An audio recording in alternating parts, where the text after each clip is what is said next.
ఆకలితో ఓ జంతువు మరో జంతువును వేటాడుతుంది. కానీ మనిషి తన సహజ స్వభావాన్ని వీడి క్రూర మృగంలా ప్రవర్తిస్తున్నాడు ఈ రోజుల్లో. అమెరికా డలాస్‌లో ఒక ఇండియన్ వ్యక్తిని ఆయన పనిచేసే చోటే అత్యంత పాశవికంగా హత్య చేశాడు ఓ దుర్మార్గుడు. కర్ణాటకకు చెందిన చంద్రనాగమల్లయ్యను అతని సహోద్యోగి కత్తితో నరికి చంపాడు. కుటుంబ సభ్యుల కళ్ళ ముందే తల నరికి అత్యంత కిరాతకంగా జరిగిన ఈ హత్య వెనుక కారణం వింటే మాత్రం షాక్ అవ్వాల్సిందే.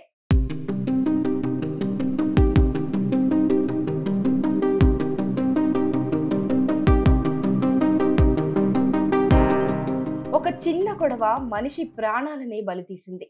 మోటల్ మేనేజర్ గా ఉన్న నాగమల్లయ్య తన కింద పనిచేసే యోడానిస్ కోబోజ్ మార్టినెజ్ అనే వ్యక్తి గదిని శుభ్రం చేస్తూ ఉండగా పాడైన ఒక వాషింగ్ మిషన్ ను వాడొద్దు అని చెప్పాడట. అయితే ఈ విషయాన్ని నేరుగా తనకి చెప్పకుండా మరో ఉద్యోగి ద్వారా చెప్పించడంతో కోబోజ్ మార్టినెజ్ కోపంతో ఊగిపోయాడు.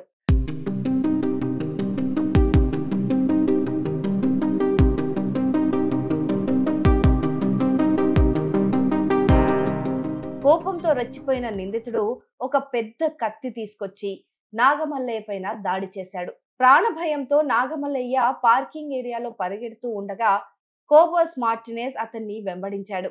ఈ భయంకరమైన దృశ్యం చూసిన నాగమల్లయ్య భార్య, 18 ఏళ్ల కొడుకు అతన్ని ఆపేందుకు ప్రయత్నించారు.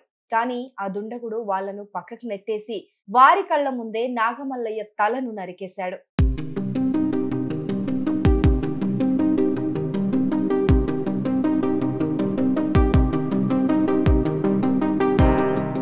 నిందితుడు నాగమల్లయ్య తలను నరికి దాన్ని కాళ్లతో తన్నినట్లు, ఆ తర్వాత దాన్ని చేత్తో పట్టుకొని తీసుకెళ్లి ఒక చెత్త డబ్బాలో పడేస్తున్న వీడియో ఇప్పుడు వైరల్ అవుతోంది. ఈ దారుణమైన హత్య తర్వాత రక్తంతో నిండిన కత్తిని పట్టుకొని వెళ్తున్న కోబోస్ మార్టినెజ్ ను పోలీసులు అరెస్ట్ చేశారు. నిందితుడి పైన క్యాపిటల్ మర్డర్ కేసు పెట్టారు. అతనికి గతంలోనూ దొంగతనం, దాడి కేసులు ఉన్నట్లు తెలుస్తోంది.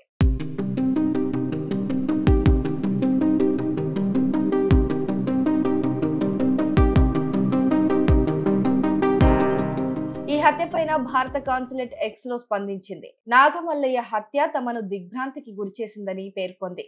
నిందితుడిని పోలీసులు అదుపులోకి తీసుకున్నారని వెల్లడించింది.